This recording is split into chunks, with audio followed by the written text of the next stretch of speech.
Hello दोस्तों, आप सभी लोगों का बहुत बहुत हार्दिक अभिनंदन है। हम लोग यूपीएसआई पर बात किया जा रहा है, यूपीएसआई की स्पेशल बैच पर, और हम लोग उसमें मूल विधि और संविधान के बारे में बात किया जा रहा है। सबसे पहले हम लोग संविधान पर बात कर रहे हैं, ठीक है। तो यहाँ पर ध्यान दीजिएगा।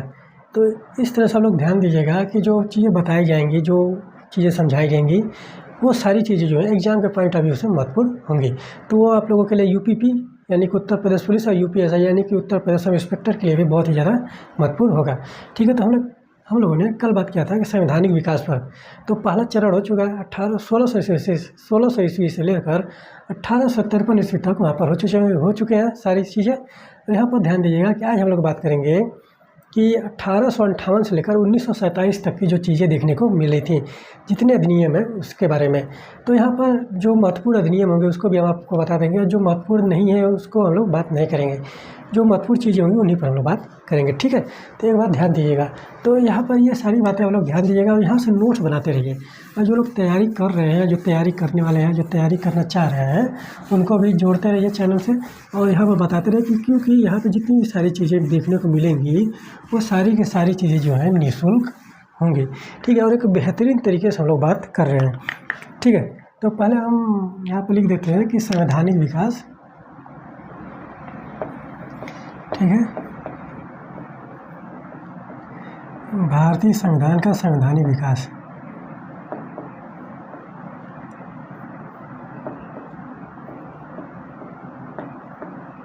संवैधानिक विकास, ठीक है। तो यहाँ से प्रश्न हर एक एग्जाम में पूछे जाते हैं और इसको आपको इस तरह से बताएंगे कि आप जितना भी पढ़ेंगे तो वो आपके सारे एग्जाम्स में काम आएंगे, ठीक है। तो यहाँ पे एक बार ध्यान दीजिएगा कि यहाँ से प्रश्न निश्चित ही बनते हैं और हर एक एग्जाम में पूछे जाते हैं।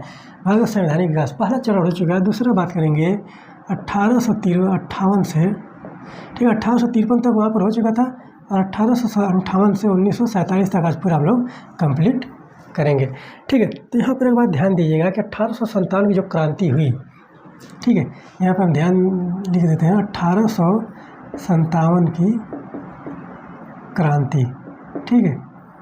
1857 की क्रांति यह किसका परिणाम था? लॉर्ड डलहौजी के नीतियों का परिणाम था, यानी कि लॉर्ड डलहौजी की जो राज्य हड़प नीति थी उसका यह परिणाम देखने को मिल रहा था।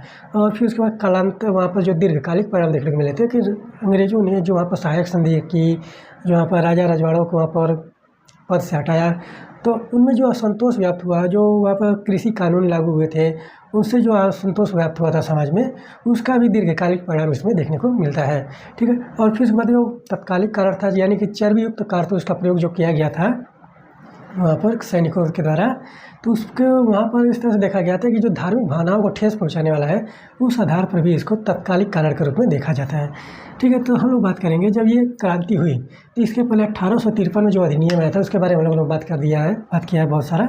और फिर उसके बाद जो 1858 की क्रांति आई, 1857 जो क्रांति हुई, 1858 का जो अधिनियम आया, 1858 का अधिनियम, ठीक है। तो यहाँ पर ध्यान दीजिएगा कि ये जो परिणाम निकल कर आया था वो 1857 की क्रांति थी। और यहाँ पर जो पहली बार बात कहा गया था कि जो कंपनी का शासन भारत में है उसको यहाँ से समाप्त करके वो ब्रिटिश क्राउन के हाथ में दे दिया गया, ठीक है। कंपनी के शासन को ख़त्म करके यहाँ से ब्रिटिश क्राउन के अधीन उसको कर दिया गया, ठीक है। तो यहाँ पर पहली बात, ठीक है, जो पहली बात है यहाँ पर ध्यान दीजिएगा कि कंपनी के शासन को ख़त्म करके, ठीक है,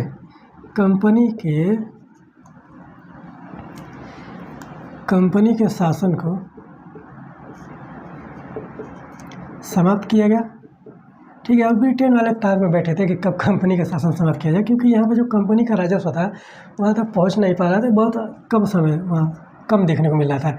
इसीलिए वहाँ पर ब्रिटिश शासन ने, वहाँ पर जो ब्रिटिश राजशाही है उन्होंने सोचा कि कंपनी के शासन को समाप्त कर दिया जाए। और यहाँ पर देखेंगे कि बहुत सारी चीज़ें कि 1813 का अधिनियम से ही वहाँ पर कंपनी को वहाँ पर तोड़ने का प्रयास किया जा रहा है कि कंपनी के व्यापारिक अधिकार को समाप्त किया गया। फिर वहाँ पर 1833 में पूर्ण समाप्त किया गया। फिर उसके बाद 1833 में वहाँ पर प्रशासनिक केंद्रीकरण किया गया। तो ये सारे जो चीज़ें आप देखेंगे तो यहाँ पर आप लोगों को समझ में आएगा कि जो कंपनी का शासन है उसको समाप्त करने के लिए ब्रिटेन वहाँ पर बहुत ही पहले से ही योजना बना रहा था। और 1857 क्रांति में उनको मौका मिल गया और यहाँ से 1858 अधिनियम में पहली ही बात में उन्होंने कंपनी के शासन को समाप्त कर दिया था, ठीक है। तो यहाँ पर ध्यान दीजिएगा, कर दिया, ठीक है, कंपनी के शासन को समाप्त कर दिया। फिर इसके बाद क्या किया, कंपनी शासन समाप्त किया, सीधे क्राउन के हाथ में दे दिया, ठीक है, क्राउन के हाथ में, ठीक है, क्राउन के हाथ में दे दिया। तो यहाँ पर एक बात ध्यान दीजिएगा कि क्राउन का मतलब यहाँ से ये समझना है कि जो ब्रिटिश राजशाही है, जो ब्रिटिश राजा है, उनके हाथ में दे दिया गया। और यहाँ पर कौन है? महारानी विक्टोरिया है, ठीक है। तो दूसरी बात क्या कहा गया कि भारत के गवर्नर जनरल का पद जो है, ठीक है, भारत का गवर्नर जनरल, ठीक है, गवर्नर जनरल पद के स्थान पर वायसराय पद का सृजन किया गया, ठीक है। तो यहाँ पर ध्यान दीजिएगा कि वायसराय पद का सृजन किया गया था, वायसराय पद का सृजन किया गया, ठीक है। तो ये बात हो गई, सृजन किया गया। और जो पहला व्यक्ति है, ठीक है, जो पहला व्यक्ति है वो कौन है? लॉर्ड कैनिंग, ठीक है, लॉर्ड कैनिंग, ठीक है। तो यहाँ पर ध्यान दीजिएगा, लॉर्ड कैनिंग जो है वो पहला व्यक्ति है जो भारत का वायसराय बना, ठीक है। लॉर्ड कैनिंग जो है पहला व्यक्ति है वो भारत का वायसराय बना था, ठीक है। तो यहाँ पर एक बात, ये बात हो गई, ये तो कंपनी के बारे में हो गया। अब जो कंपनी का प्रशासन उसके बारे में क्या कहा गया, ठीक है। जो कंपनी का शासन खत्म करके वहाँ पर दे दिया गया ब्रिटिश क्राउन के हाथ में, गवर्नर जनरल पद को यहाँ पर बंद करके वायसराय पद दिया गया। और एक बात यहाँ पर ध्यान दीजिएगा, एक बात आप लोग यहाँ पर समझ लीजिएगा कि क्या गवर्नर जनरल और वायसराय, ठीक है, वायसराय, क्या ये दोनों अलग व्यक्ति थे या एक ही व्यक्ति थे, ठीक है। तो यहाँ बहुत ज़्यादा कन्फ्यूजन हो जाता है लोगों को, ठीक है। तो यहाँ पे एक बात ध्यान दीजिएगा कि गवर्नर जनरल और वायसराय में क्या ये दो अलग अलग व्यक्ति थे या एक ही व्यक्ति होता था। यहाँ पे एक बात ध्यान दीजिएगा, दोनों एक ही व्यक्ति होते थे, ठीक है, दोनों एक ही व्यक्ति होते थे। ये क्या करता था कि जब ये कंपनी के शासन कर रहा था, कंपनी के लिए, ठीक है, कंपनी के लिए शासन करता था, ठीक है, एक ही व्यक्ति होता था। जब वो कंपनी के लिए शासन कर रहा था, कंपनी के कार्यों को निभा रहा था, वहाँ पर वो गवर्नर जनरल कहलाता था। और ये जो वायसराय है ये क्या था? वहाँ पर ब्रिटिश राजा के अधीन कार्य कर रहा था, ठीक है, ब्रिटिश राजा, कोई भी वहाँ पर पद पर आसीन हो, महारानी हो या राजा हो, ब्रिटिश राजा के अधीन, ठीक है। तो ब्रिटिश राजा के जो अधीन कार्य कर रहा था वो क्या कहलाता था? वो वायसराय। और दोनों में अंतर क्या होता था? कार्यों के। तो कंपनी के कार्यों की जो बात किया जा रहा था तो वहाँ पर क्या किया गया कि जो शासन प्रशासन की चीज़ें हैं, जो शासन प्रशासन की चीज़ें हैं, कानून बनाने का, नियम बनाने की जो बात की गई थी वो गवर्नर जनरल के हाथ में था, यानी कि वो कंपनी के लिए कार्य कर रहा है। और जब ब्रिटिश राजा का अधीन कार्य कर रहा था, जैसे कि संधियाँ हो गई, राजा और रजवाड़े, जो भारत में राजा रजवाड़े थे उनसे संधियाँ हो गई, फिर उसके बाद जो राजा रजवाड़ों के साथ मिलकर जो कार्य कर रहा था तो वायसराय के पद पर उस समय होता था, ठीक है। तो यहाँ पर एक बात ध्यान दीजिए कि गवर्नर जनरल और वायसराय जो हैं दो अलग अलग व्यक्ति नहीं है, वो एक ही व्यक्ति होता था, ठीक है। और जो वायसराय का पद का सृजन कब किया गया? 1858 के अधिनियम में किया गया था। तो ये बात हम लोगों को क्लियर हो गई। और यहाँ पर देखिए कि अगली बात क्या कहा गया कि जो बोर्ड ऑफ कंट्रोल है, ठीक है, बोर्ड ऑफ कंट्रोल हो गया, कोर्ट ऑफ डायरेक्टर जो है इनको समाप्त कर दिया गया, कोर्ट ऑफ डायरेक्टर को समाप्त कर दिया गया, ठीक है, कर दिया गया। और इनके स्थान पर, ठीक है, तो यहाँ पर ध्यान दीजिएगा, इनके स्थान पर, ठीक है, इनके स्थान पर भारत सचिव, ठीक है, भारत सचिव। यहाँ पर एक बार ध्यान दीजिएगा कि यहाँ से प्रश्न बनाए जाते हैं कि भारत सचिव का पद कब बना। तो भारत सचिव का पद बनाया गया, का पद सृजित किया गया, ठीक है, सृजित किया गया। तो यहाँ पे एक बात ये हो गई, तो यहाँ पर ध्यान दीजिएगा, तो ये बात हो गई कि board of control, court of director को समाप्त कर दिया गया जो 1784 के अधिनियम में आए थे, ठीक है। तो यहाँ पर यह समाप्त कर दिया गया और वहाँ पर भारत सचिव का पद सृजित किया गया।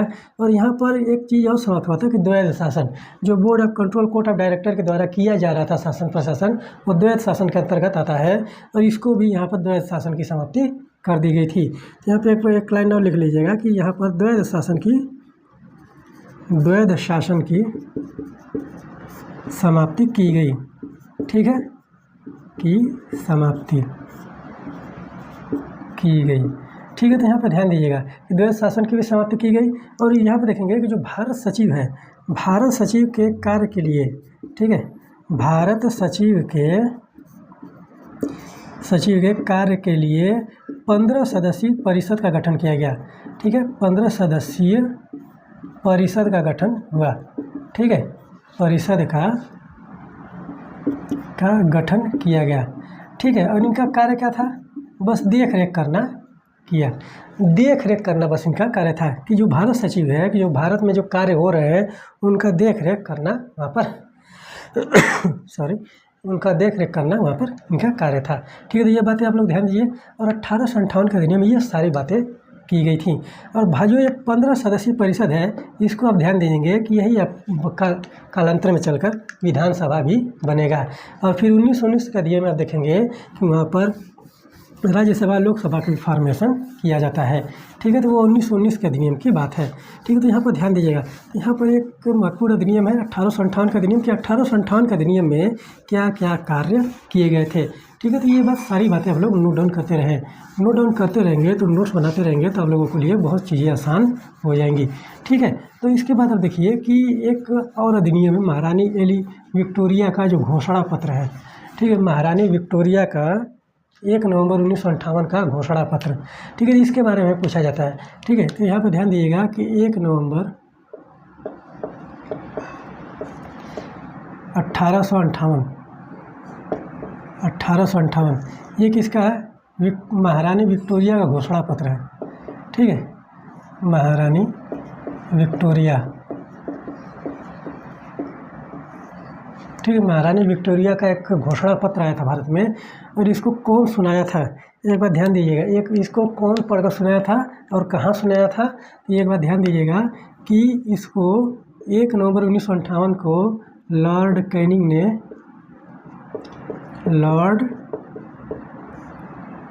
ने कहाँ पढ़ा है? लॉर्ड मिंटो पार्क में।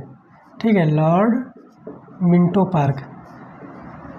पार्क प्रयागराज में सुनाया था। ठीक है, प्रयागराज। ठीक है, प्रयागराज में पढ़कर सुनाया था। और इसमें आप देखेंगे कि भारतीयों के लिए बात कही गई थी कि वहाँ पर जो संरक्षण करने की बात की गई थी, जैसे कि उनके हितों का संरक्षण हो गया, धार्मिक हितों का संरक्षण हो गया, फिर उसके बाद राजनीतिक हितों का संरक्षण हो गया। तो ये सारी बातें इसमें कही गई थी। और इसको भारत में बुद्धिजीवियों के द्वारा, ठीक है, यहाँ पर ध्यान दीजिएगा, बुद्धिजीवियों के द्वारा मैग्ना कार्टा कहा गया है। ठीक है, मैग्ना कार्टा कहा गया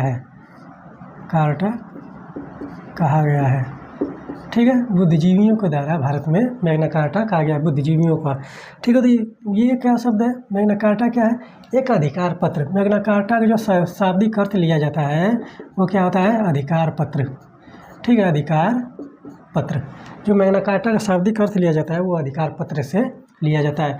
ये महारानी विक्टोरिया का जो घोषणा पत्र है 1 नवंबर 1858 को लॉर्ड कैनिंग ने मिंटो पार्क में इलाहाबाद प्रयागराज के वहाँ पर उसको पढ़कर सुनाया। और ये भारतीयों के हितों के संरक्षण के बारे में बात करता है। और यहाँ पर जाहिर सी बात है कि जब कोई भी चीज़ शासन की समाप्ति होगी तो वहाँ पर नई चीज़ें भी देखने को मिलेंगी। और यही चीज़ है, यही जो कारण है कि वहाँ पर ये सारी चीज़ें देखने को मिल रही थी। ठीक है, क्योंकि नया चीज़ें वहाँ पर नए अधिनियम आ रहे थे। तो जाहिर सी बात है कि जब तक चेंज नहीं होगा उसमें तो वो अधिनियम किस काम का। ठीक है, यहाँ पर ध्यान दीजिएगा कि अगर कोई भी चीज़ वहाँ पर समाप्ति की जा रही है तो अगर उसको लेकर कोई नई चीज़ का फॉर्मेशन किया जा रहा है तो जाहिर सी बात है कि उसमें कुछ न कुछ चेंज होंगे। ठीक है, तो ये बात ध्यान दीजिएगा हमेशा, ये हर एक समय में लागू होता है, हर एक चीज़ में लागू होता है। ठीक है, तो यहाँ ध्यान दीजिए। फिर इसके बाद 1861 का अधिनियम, 61 का अधिनियम। ठीक है, यहाँ पर ध्यान दीजिएगा 1861 का अधिनियम बहुत ही ज़्यादा महत्वपूर्ण है। इसमें जो कहा गया था, जो भारत परिषद का गठन किया गया था 15 सदस्य, उसका विस्तार किया गया, उसके कार्यों का विस्तार किया गया था। और इसी में देखेंगे कि जो पहला काम किया गया था विभागीय प्रणाली। ठीक है, यहाँ पर ध्यान दीजिएगा, विभागीय प्रणाली। ठीक है, विभागीय प्रणाली का गठन किया गया। और इसको गठन करने वाला कौन है? कैनिंग है।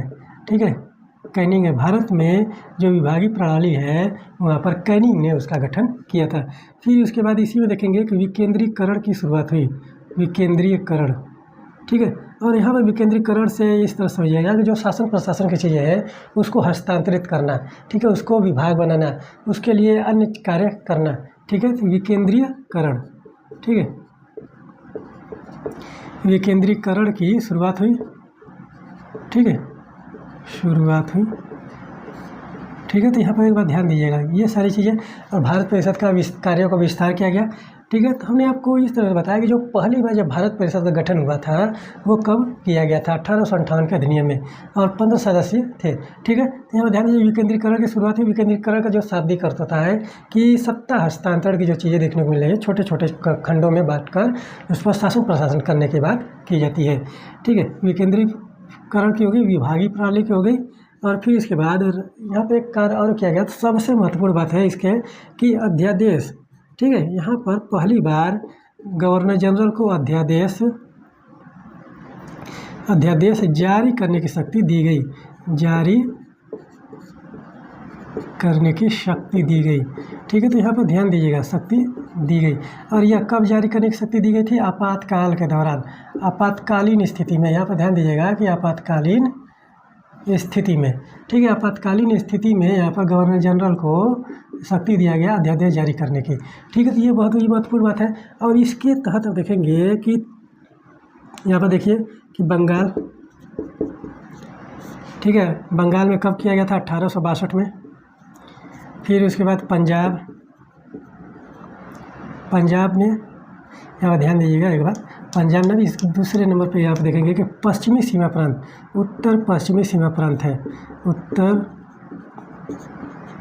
उत्तर पश्चिमी सीमा प्रांत, ठीक है, ठीक है। यहाँ पर ध्यान दीजिए, उत्तर पश्चिमी सीमा प्रांत में कब गठन हुआ था? 1866 में विधान परिषद की गठन किया गया था, 1866 में।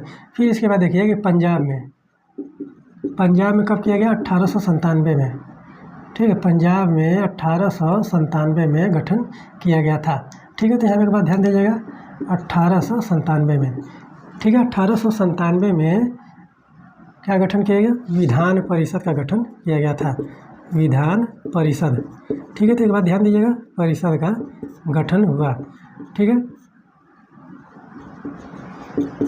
गठन हुआ।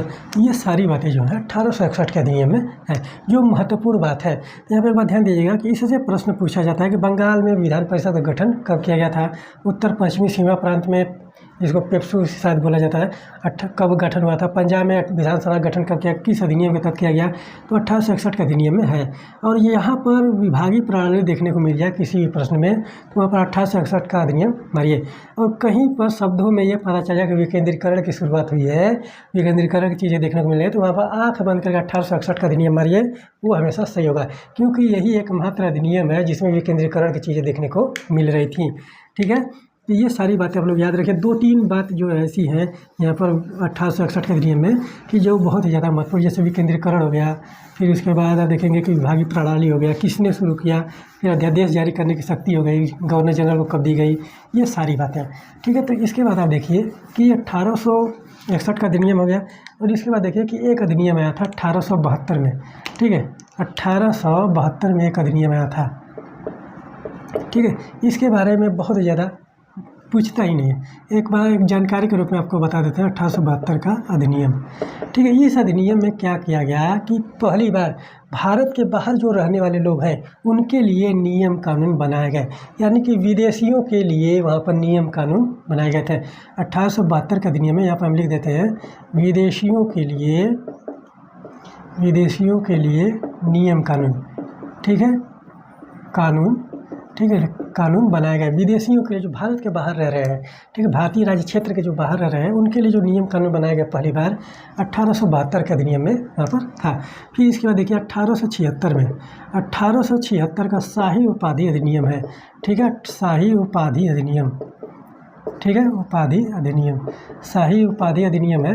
और इसको यहाँ पर ध्यान दिएगा कि ये किस लिए आया था कि जब वहाँ पर देखेंगे कि कंपनी के शासन को समाप्त किया गया था 1858 में, तो वहाँ पर महारानी विक्टोरिया को वहाँ पर भारत का साम्राज्य घोषित नहीं किया गया था, ठीक है। तो यहाँ पर ध्यान दीजिएगा कि सीधे वहाँ पर क्या किया गया था कि कंपनी के शासन को समाप्त करके ब्रिटेन के राजशाही में वहाँ पर उसको ट्रांसफ़र कर दिया गया था।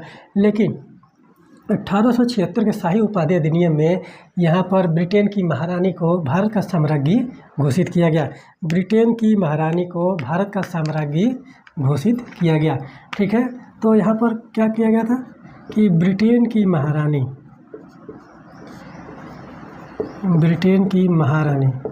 ठीक है, कौन है? विक्टोरिया है। ठीक है, तो यहाँ पे ध्यान दीजिएगा कि विक्टोरिया है। ठीक है, विक्टोरिया है, और इनको क्या किया गया कि भारत का साम्राज्ञी घोषित किया गया। भारत का साम्राज्ञी, ठीक है, साम्राज्ञी बनाया गया। ठीक है, घोषित किया गया, बनाया गया। ठीक है, तो इस तरह से। तो यहाँ पे एक बात ध्यान दीजिएगा, और ये कब हुआ था? 1877 में। ठीक है, 1876 का अधिनियम है, लेकिन यह कब हुआ? 1877 में। ठीक है, 1877 में वहाँ पर आप देखेंगे कि ब्रिटेन की महारानी विक्टोरिया को भारत का साम्राज्ञी घोषित किया गया था। किसके द्वारा? शाही उपाधि अधिनियम 1876 के द्वारा। ठीक है, तो यहाँ पे एक बात ध्यान दीजिए, और फिर इसके बाद देखिए कि 1892 का अधिनियम, और यहाँ पर आप एक बात ध्यान दीजिएगा, जो 20 वर्ष का प्रावधान किया गया था कंपनी के कार्यकाल को बढ़ाने का, उसको यहाँ पर समाप्त कर दिया गया था, क्योंकि यहाँ पर 1857 की क्रांति हो गई थी। ठीक है, तो यहाँ पर एक बात ध्यान दीजिए। फिर उसके बाद देखिए कि 1892 का अधिनियम। ठीक है, 1892 का अधिनियम से बहुत ज़्यादा प्रश्न नहीं बनते, लेकिन यहाँ पर संसदीय व्यवस्था का प्रचलन देखने को मिलता है। ठीक है, 1892 के अधिनियम में वहाँ पर देखिएगा कि 1892 का अधिनियम,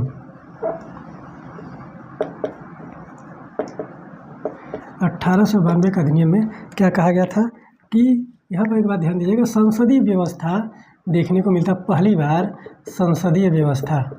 ठीक है, संसदीय व्यवस्था देखने को मिलता है।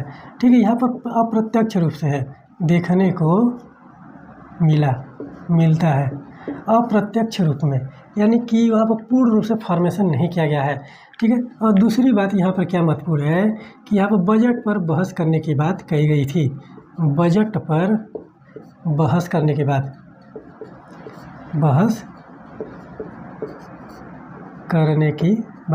और ये जो बहस होता था उस वजह से होता था कि आप वहाँ पर किसी भी प्रकार का मतदान नहीं कर सकते, और यहाँ पर बहस करने की बात कही गई थी।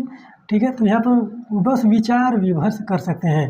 ठीक है, विचार विमर्श कर सकते हैं। ठीक है, तो यहाँ पर पूर्ण रूप से बहस वहाँ पर रोक लगाया गया था कि वहाँ पर जो बजट की बात कही गई थी, वहाँ पर जो बहस की बात है वहाँ पर विचार विमर्श के लेकर किया गया था। ठीक है, तो यहाँ पर ध्यान दीजिए। फिर इसके बाद किया गया था कि बजट पर अनुपूरक प्रश्न आप नहीं पूछ सकते। ठीक है, बजट पर अनुपूरक प्रश्न, ठीक है, अनुपूरक प्रश्न नहीं पूछ सकते।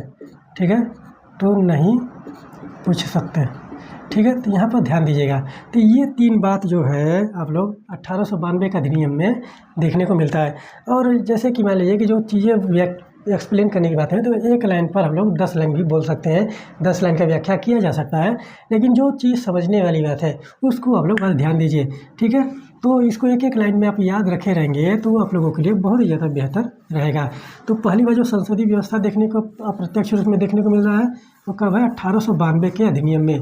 और इसमें क्या किया गया कि बजट पर बहुत सी विचार विमर्श करने की बात कही गई थी।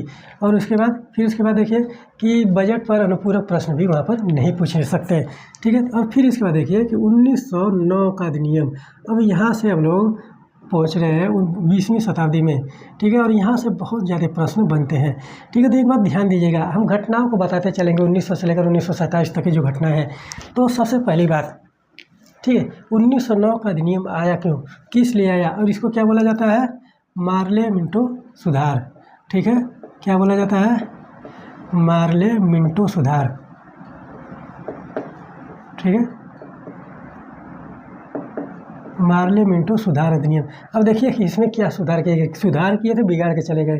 ठीक है, तो यहाँ पर ध्यान दीजिएगा, बस कहने का बात है कि हमने सुधार किया था, लेकिन असली जो चीज़ है वो सैद्धांतिक रूप से देखेंगे कि उन्होंने बिगाड़ कर दिया, हर एक चीज़ को यहाँ पर बिगाड़ दिया गया।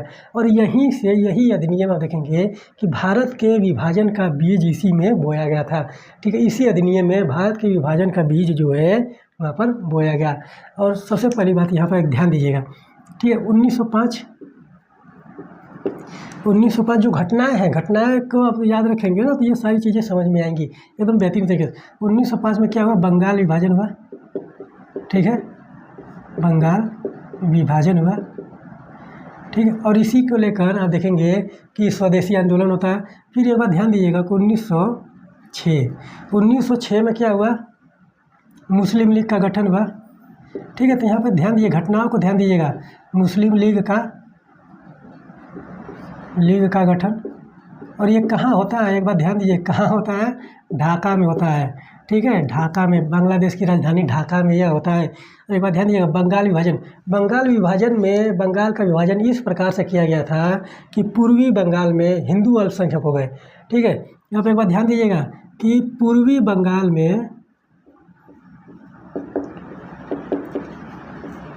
बंगाल में हिंदू अल्पसंख्यक हो गए।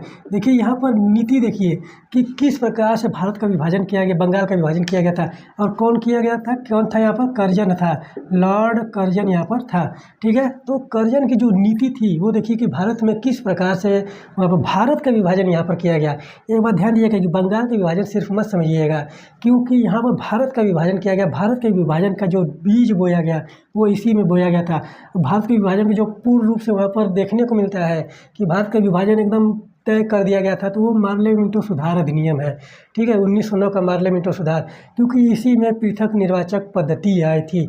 और जिस देश में अगर संगठित राष्ट्र है कोई, तो अगर उसमें कोई पृथक निर्वाचक मंडल आप लगा देंगे तो वहाँ पर जो धार्मिक चीज़ें हैं वो बट जाएंगी, ठीक है, आपस में। और यही कार्य किया गया था यहाँ पर। और यहाँ पर जो बीज बोया गया भारत के विभाजन का, वो देखिए किस प्रकार से। तो पूर्वी बंगाल में हिंदू अल्पसंख्यक हो गए, ठीक है, अल्पसंख्यक हो गए। और ये पूर्वी बंगाल वाला कौन सा इलाका है, बांग्लादेश वाला क्षेत्र है। और यहाँ पर देखेंगे कि पश्चिमी में, ठीक है, पश्चिमी बंगाल में मुस्लिम अल्पसंख्यक हो गए, ठीक है। यहाँ पे एक बार ध्यान दीजिएगा, मुस्लिम अल्पसंख्यक हो गए। तो यहाँ पर एक बार ध्यान दीजिए कि किस आधार पर जो बंगाल का विभाजन किया गया था कि पूर्वी बंगाल में हिंदू अल्पसंख्यक हो गए, पश्चिमी बंगाल में वहाँ पर मुस्लिम अल्पसंख्यक हो गए। तो जाहिर सी बात है कि जहाँ पर जिसकी संख्या कम होगी, ठीक है, यहाँ पर जिसकी भी संख्या कम होगी वहाँ पर असुरक्षा का भाव पैदा होगा। और जहाँ असुरक्षा का भाव पैदा हुआ तो वहाँ पर चीज़ें संघर्ष देखने को मिलेगा, वहाँ पर दंगे देखने को मिलेंगे।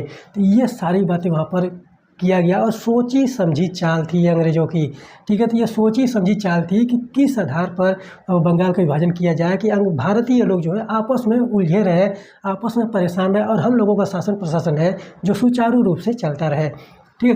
तो यहाँ पर एक बार ध्यान दीजिएगा, 1905 में बंगाल विभाजन हुआ और 1905 में जो पूर्वी बंगाल वहाँ पर हिंदू अल्पसंख्यक हो गए। और यहीं पर देखेंगे कि पूर्वी बंगाल में ही मुस्लिम लीग का गठन होता है, क्योंकि यहाँ पर मुस्लिमों की संख्या बहुलता में थी, ठीक है। कहाँ हुआ, ढाका, बांग्लादेश की राजधानी ढाका में ही हुआ था।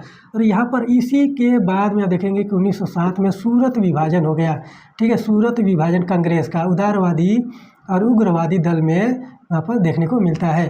तो ये एक बात, बहुत बड़ी बात है कि 1905, 6 और 7 की जो चीज़ें हैं कि देखिए कि किस प्रकार से भारत में किस चीज़ें की जा रही थी। फूट डालो और राज करो की नीति जो है यहाँ पर एकदम पूर्ण रूप से देखने को मिलता है। अंग्रेज अपने एकदम बेहयापन पर आ गए थे कि एकदम बेशरम हो गए थे कि वहाँ पर आप देखेंगे कि वहाँ पर फूट डालो राज करो की नीति को एकदम खुले तौर पर प्रयोग कर रहे थे।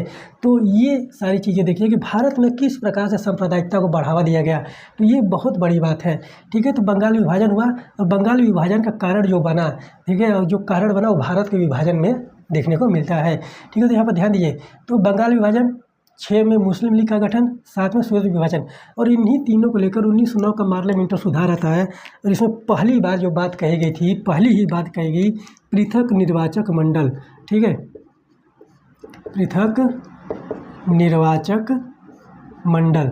सबसे महत्वपूर्ण बात है कि जो कहा गया था कि इसके लिए पृथक निर्वाचक था मुस्लिमों के लिए, ठीक है। यहाँ पे एक बार ध्यान दीजिए कि कितनी बहुत बड़ी चाल थी अंग्रेज़ों की कि मुस्लिमों के लिए वहाँ पृथक निर्वाचक मंडल, यानी कि मुस्लिम समुदाय का लोग वहाँ पर नेता बनेगा और उसी को मुस्लिम समुदाय के लोग वोट देंगे। ये सारी बातें कि पृथक निर्वाचक मंडल दिया गया और यहाँ से भारत के विभाजन का रास्ता साफ हो गया। और यहीं पर देखेंगे कि अंग्रेज़ों ने किस प्रकार से दो बार में भारत का विभाजन एकदम तय कर दिया था, ठीक है। तो पूर्वी बंगाल में यहाँ पर पूर्वी बंगाल में आप देखेंगे कि वहाँ पर ढाका में मुस्लिम लीग के गठन रहता है, और यहाँ पर 1909 में ही तुरंत वहाँ देखेंगे कि पृथक निर्वाचक मंडल आ जाता है। ठीक है, तो ये एक बात हो गया महत्वपूर्ण। और यहाँ पर वही सारी बातें होंगी कि जो पीछे के जो कार्य संसदीय व्यवस्था को विस्तार किया जाएगा और इसको पार्लियामेंट सुधार कहा जाता है 1909 का, पृथक निर्वाचक मंडल की बात करता है।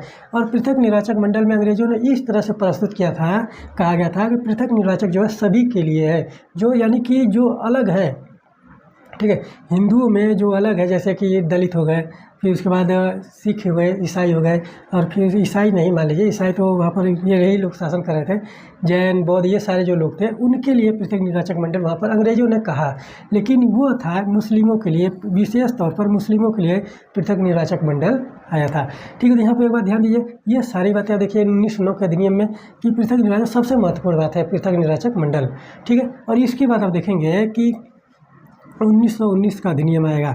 1919 का अधिनियम यहाँ पर देखने को मिलेगा, और 1909 के अधिनियम पृथक निर्वाचक मंडल आया, और यहाँ पर जो संसदीय व्यवस्था है, और यहाँ पर जो भारतीयों को कार्यकारिणी परिषद में भी शामिल करने की बात कही गई थी, और कर्मचारी कंपनी के कर्मचारियों में वहाँ पर भारतीय तो शामिल थे ही। ठीक है, तो 1919 का अधिनियम, 1919 का अधिनियम,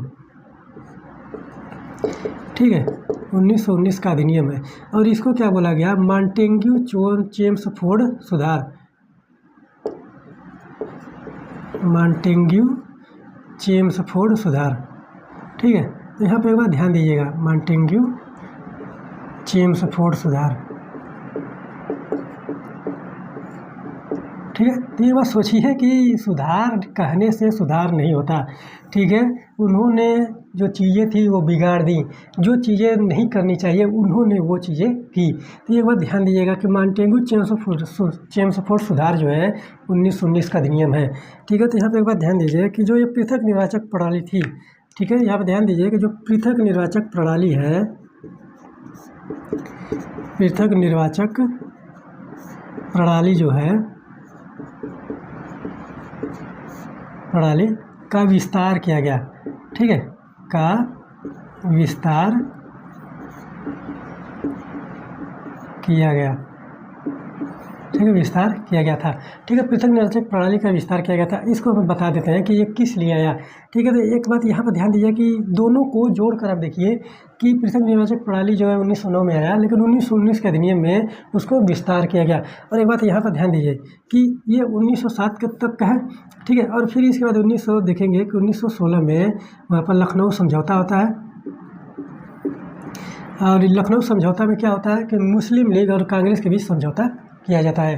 ठीक है, और यहाँ पर एक बात ध्यान दीजिएगा कि बंगाल विभाजन को 1911 में रद्द किया गया। ठीक है, 1911 में वहाँ पर जब दिल्ली दरबार लगता है 1911 में रद्द कर दिया गया था। ठीक है, और फिर उसके बाद देखिए 1917 में क्या हुआ।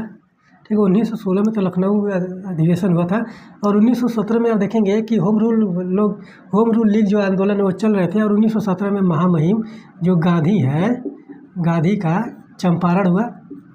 ठीक है, चंपारण हुआ, और द्वितीय विश्व युद्ध चल रहा है। ठीक है, सेकेंड वर्ल्ड वार जो है, और देखेंगे कि सेकेंड वर्ल्ड वार जो है 1914 से 1919 चला, 1914 से 1919। ठीक है, तो यहाँ पर ध्यान दीजिए, और सेकेंड वर्ल्ड वार चल रहा है तो जाहिर सी बात है कि अंग्रेज वहाँ पर भारतीयों को भी शामिल करने के लिए कहेंगे।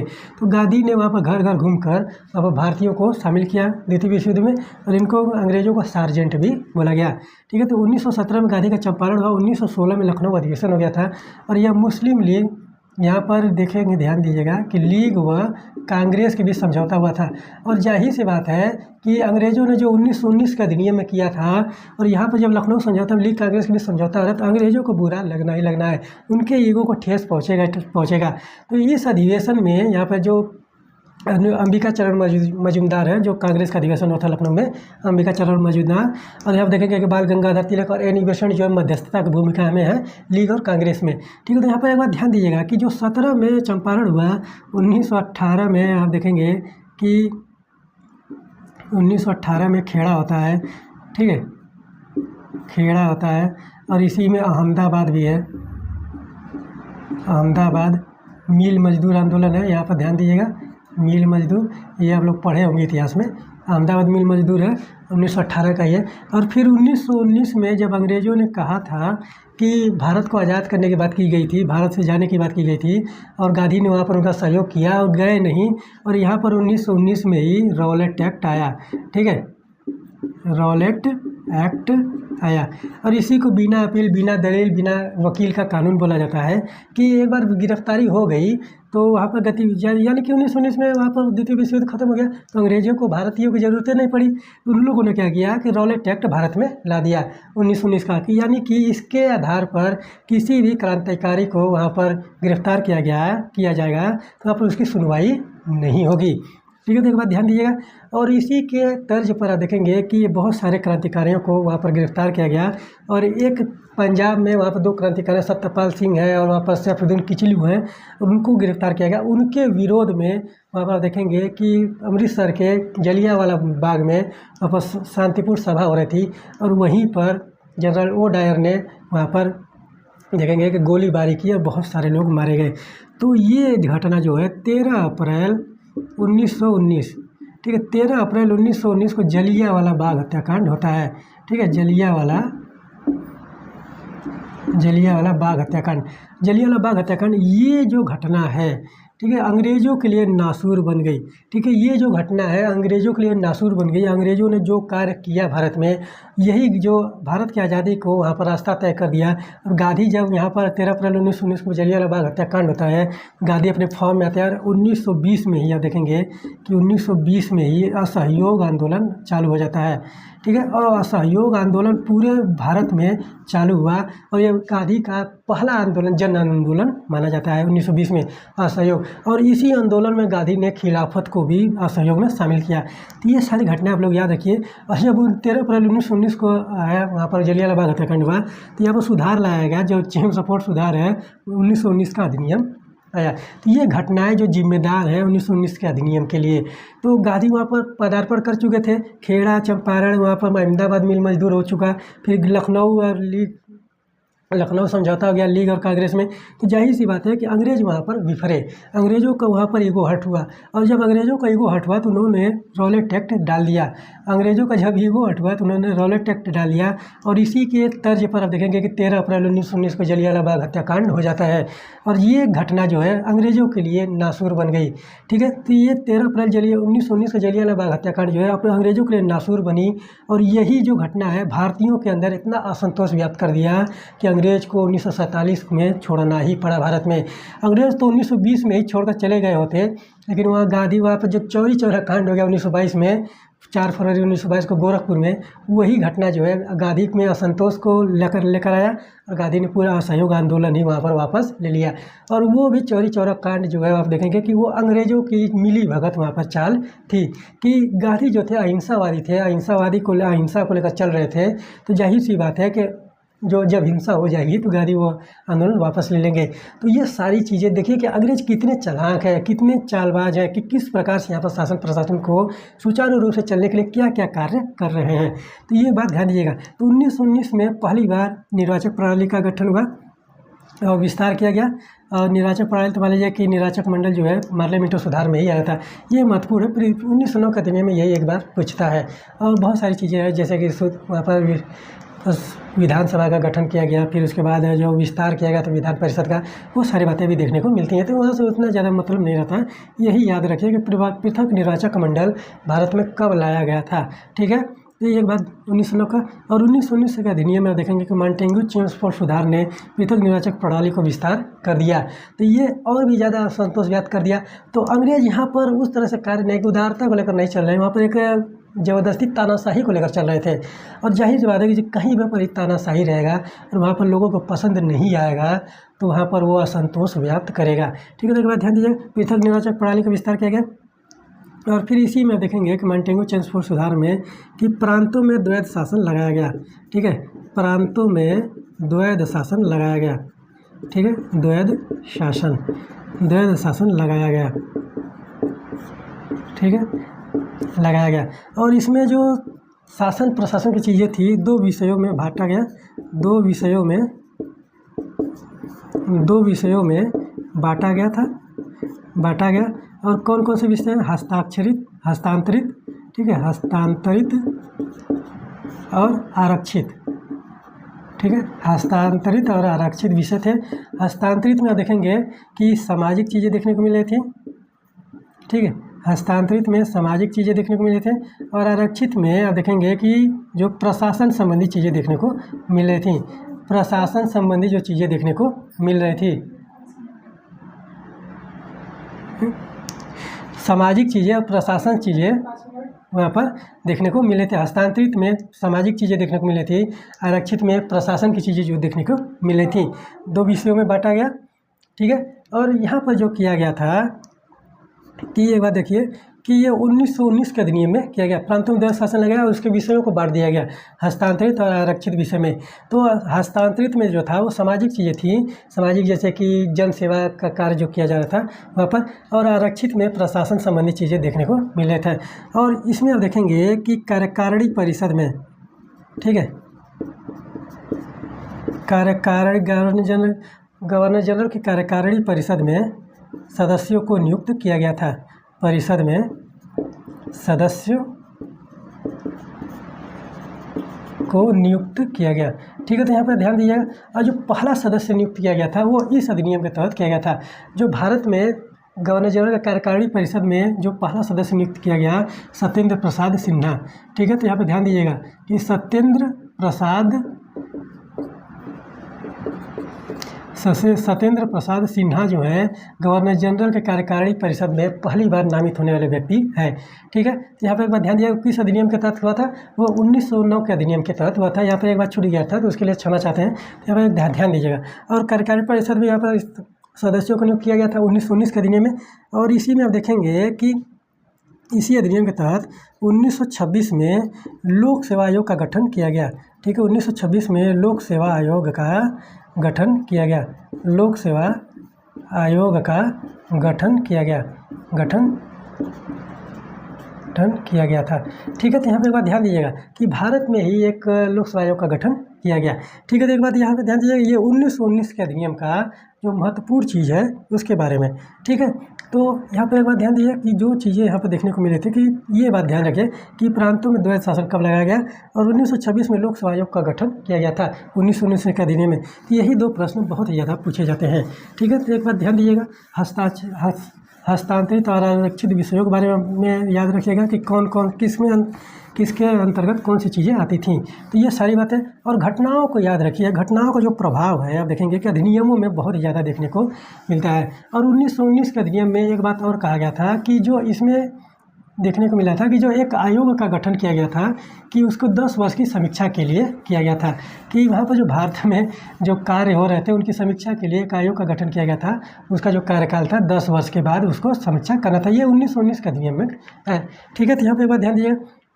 अब बात करते हैं 1935 का अधिनियम, ठीक है। तो सबसे महत्वपूर्ण 1935 का भारत शासन अधिनियम है, तो हम 1935 का अधिनियम लिख देते हैं, ठीक है। 1935 का अधिनियम, और 1935 का अधिनियम जो है इसका जो सबसे ज़्यादा प्रभाव पड़ता है, इससे आप देखेंगे कि सारी की सारी चीज़ें जो है वहाँ पर 321 अनुच्छेद है, ठीक है। 321 अनुच्छेद है कि इसमें कई भाग भी हैं, 8-10 भाग भी हैं। तो इस तरह से अनुसूचियाँ भी हैं, देखने को मिल रहा था 8 अनुसूचियाँ, इस तरह से 22 भाग के तहत देखने को मिल रहा था, 321 अनुच्छेद देखने को मिल रहे थे। तो इस तरह से कुछ संख्या इधर उधर भी हो जाएंगी।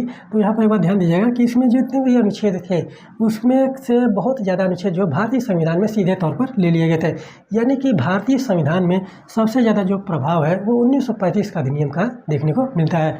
और 1935 के अधिनियम में क्या देखने को मिला, फिर इसके बाद देखिए 1920 में जब असहयोग आंदोलन हुआ तो 1900 यहाँ पर देखेंगे कि 1923-24 की बात है, ठीक है। हम 1923-24 लिख रहे हैं, वैसे 24 की बात है। तो यहाँ पर ध्यान दीजिएगा कि यहाँ पर स्वराज पार्टी का गठन होता है, ठीक है। 1924 में स्वराज पार्टी का गठन होता है, पार्टी का गठन, ये कांग्रेस के अंदर ही स्वराज पार्टी का गठन हुआ था। फिर 1925 में देखेंगे कि एचआरए का गठन होता है। 27-28 में देखेंगे कि HSRA का गठन होता है, तो वो क्रांतिकारी संगठन थे। तो यहाँ पर हम लोग बात करेंगे कि 1923-24 में स्वराज पार्टी का गठन होता है। और यहाँ पर ध्यान दीजिएगा कि 1927 में साइमन कमीशन का भी गठन होता है। ठीक है, साइमन कमीशन। और ये साइमन कमीशन का गठन क्यों होता है कि 1919 का अधिनियम में जो 10 वर्ष के लिए जो आयोग का गठन किया गया था, उसी के तर्ज पर साइमन कमीशन का गठन किया गया था। 1929 में होना चाहिए था वो गठन, लेकिन 1927 में ही साइमन कमीशन का गठन किया गया। और फिर 1928 में यह आया। ठीक है, 1928 में साइमन कमीशन भारत आया। ठीक है, साइमन कमीशन भारत आया। ठीक है, तो एक बात ध्यान दीजिएगा 1928 में। और 1929 में देखेंगे, 1929 में नेहरू रिपोर्ट आ जाती है। ठीक है, नेहरू रिपोर्ट। ठीक है, और 1930 में देखेंगे कि वहाँ पर सविनय अवज्ञा चल रहा है, सविनय अवज्ञा का आंदोलन चल रहा है। यहाँ पर ध्यान दीजिएगा, सविनय अवज्ञा आंदोलन चल रहा है 1930 का। और 1930 में यह देखेंगे कि 1930, 31, 32 में वहाँ पर 3 गोलमेज सम्मेलन होते हैं। ठीक है, और 1930 में आप देखेंगे 1929 में एक कराची अधिवेशन होता है, वहाँ पर लाहौर अधिवेशन होता है, फिर 1931 में कराची अधिवेशन होता है, और उसी में पूर्ण स्वराज की बात कही गई थी। और ये सारी चीज़ें जो देखने को मिल रहा था कि यहाँ पर अंग्रेज समझ गए थे कि भारतीय जो है वो अपने लिए जो नियम कानून बनाने की बात करेंगे, और वहाँ पर जो भारत में छोड़ना पड़ जाएगा। अंग्रेज़ों को ये आभास हो गया था कि अब भारत को छोड़ना पड़ेगा। ठीक है, तो ये सारी बातें जो देखने को मिल रही थी 1929 में नेहरू रिपोर्ट, 1930 यहाँ पर ध्यान दीजिएगा कि 1930, 31 और 32 ये 3 गोलमेज सम्मेलनों का वह काल है। ठीक है, गोलमेज सम्मेलन। ठीक है, तो यहाँ पे ध्यान दीजिएगा गोलमेज सम्मेलन हुआ। और 1931 में यह देखेंगे कि गांधी इरविन समझौता भी था। 1932 में पूना पैक्ट भी होता है। ठीक है, तो यहाँ पर लिख देते हैं कि 1931 में गांधी इरविन समझौता भी होता है। ठीक है, तो यहाँ पर ध्यान दीजिएगा गांधी इरविन समझौता। और 1932 में देखेंगे कि सांप्रदायिक पंचायत भी आता है। ठीक है, तो यहाँ पर ध्यान दीजिएगा सांप्रदायिक पंचायत आता है रमजे मैकडोनाल्ड का। ठीक है, और 1932 में इसी के तर्ज पर अंबेडकर ने वहाँ पर दलितों के लिए निर्वाचक मंडल मांग दिया। तो वहाँ पर गांधी जो है वहाँ पर जेल में ही अनशन पर बैठ गए, और वहाँ पर गांधी पैक्ट, पूना पैक्ट के नाम से जाना जाता है। गांधी का अम्बेडकर समझौता, पूना पैक्ट भी यहाँ पर होता है। ठीक है, तो पूना पैक्ट भी यहाँ पर देखने को मिलता है। तो ये सारी घटनाएं आप लोग याद रखिए। और 1931 में भगत सिंह, राजगुरु और राजगुरु सुखदेव को फांसी हुई थी। ठीक है, भगत सिंह, राजगुरु, सुखदेव को फांसी दी गई थी 1931 में ही, और गांधी इरविन समझौता के बाद। ठीक है, और गांधी इरविन समझौता में ये कहा गया था कि गांधी ने वहाँ पर भगत सिंह को बचाने का प्रयास नहीं किया था, लेकिन ऐसा नहीं है। भगत सिंह को बचाने में गांधी जी ने इरविन से कहा था कि उनकी फांसी को टाल दिया जाए। तो लेकिन वहाँ पर इरविन ने यहाँ पर ये कह दिया कि बापू आप वहाँ पर अहिंसा को लेकर चलते हैं, लेकिन इन तीनों ने हिंसा को अपनाया है, और यहीं पर गांधी चुप हो जाते हैं। तो गांधी जो है अहिंसावादी थे और हिंसा को वो सपोर्ट नहीं करते थे, और इसीलिए वहाँ पर इरविन ने गेम खेला और वहाँ पर गांधी चुप हो गए। तो ठीक है, तो यहाँ पे ध्यान दीजिएगा। और भगत सिंह और राजगुरु सुखदेव का जो फांसी का सजा हुआ, ये भी कहीं ना कहीं ये भारतीयों में असंतोष पैदा किया था अंग्रेजों के प्रति। ठीक है, तो ये सारी बातें आप लोग ध्यान दीजिए। और इसी के बाद 1935 में वहाँ पर 35 का भारत शासन अधिनियम आता है, और जो यहाँ पर जो तय किया गया था, यहाँ पर बहुत सारी बातें की गई थी। सीधे तौर पर भारतीय संविधान में यहाँ पर ले लिए गए थे। 321 अनुच्छेद है, 22 भाग है, फिर 10 इसी तरह से संख्या इधर उधर हो जाएंगी। 10 अनुसूचियाँ, 8 अनुसूचियाँ हैं, तो संख्या इधर उधर हो जाएंगी। तो वहाँ पर थोड़ा सा उसको देख लीजिएगा, तो वहाँ से प्रश्न नहीं बनते हैं। लेकिन ये पूछता है कि सबसे अधिक प्रभाव जो भारतीय संविधान पर किसका पड़ा था। ठीक है, इसमें जो क्या किया गया कि एक बार ध्यान दीजिएगा कि 1919 में जो अधिनियम लगाया गया था, प्रांतों में द्वैध शासन खत्म कर दिया गया। प्रांतों में द्वैध शासन समाप्त कर दिया गया। ठीक है, तो यहाँ पर ध्यान दीजिएगा, द्वैध शासन समाप्त कर दिया गया, और उसको कहाँ लगाया गया? केंद्र में लगाया गया। ठीक है, तो यहाँ पर ध्यान दीजिएगा, लगाया गया। और इसी अधिनियम में आप देखेंगे कि जो वहाँ पर भारत परिषद है, ठीक है, भारत परिषद जो 1858 में बनाया गया था, भारत परिषद में को समाप्त किया गया। ठीक है, भारत परिषद को समाप्त किया गया। ठीक है, तो यहाँ पर ध्यान दीजिएगा, भारत परिषद को समाप्त किया गया और इसी अधिनियम के तहत भारत से म्यांमार को अलग कर दिया गया। ठीक है, भारत से म्यांमार को अलग किया गया। ठीक है, तो यहाँ पर ध्यान दीजिएगा कि अलग किया गया। ठीक है, यहाँ पर एक बात इस तरह से किया गया और यहाँ पर एक बात ध्यान दीजिएगा कि यहाँ पर सिंध और उड़ीसा, ठीक है, सिंध व उड़ीसा, ठीक है, सिंध व उड़ीसा को 2 नए प्रांत बनाए गए। ठीक है, 2 नए प्रांत बनाए गए। ठीक है, बनाए गए। ठीक है, यहाँ पे एक बात ध्यान दीजिए। फिर इसी में आप देखेंगे कि संघीय न्यायालय की स्थापना की गई थी। संघीय न्यायालय की स्थापना, ठीक है, ये कब हुआ था? इसी अधिनियम के तहत हुआ था 1937 में। ठीक है, 1937 में यह अधिनियम 1935 के अधिनियम के तहत संघीय न्यायालय की स्थापना जो है 1937 में किया गया था। और इसमें आप देखेंगे कि 3 सूचियाँ बनाई गई थी। ठीक है, 3 सूचियाँ। ठीक है, कौन कौन सी हैं? संघ सूची। और इसमें कितने विषय थे आप देखेंगे कि कितने विषय थे। यहाँ पर ध्यान दीजिएगा कि जो विषय हैं 56 विषय के लगभग में है।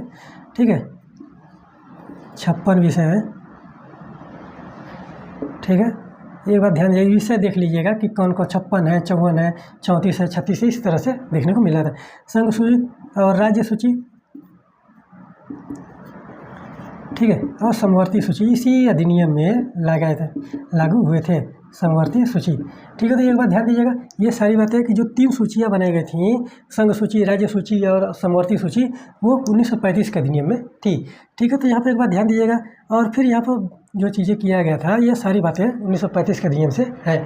ठीक है, एक बात ध्यान दीजिए, 1935 के अधिनियम में बहुत सारी बातें भारतीयों के द्वारा कही गई थी। तो ये सारी बातें आप लोग नोट डाउन करिए, नोट्स बनाते रहिए। ठीक है, तो ये सारी बातें यहाँ पर देखिए कि 1935 का अधिनियम हो गया। अब आप बात आता है 1947 के अधिनियम में। तो 1947 के अधिनियम में बहुत ज़्यादा वो इस तरह से देखिएगा कि जो चीज़ें अंग्रेज़ों ने भारत में किया उसको समाप्त करके वहाँ पर 2 नए राष्ट्रों का निर्माण किया गया था। 2 डोमिनियन स्टेट की वहाँ पर बात की गई थी।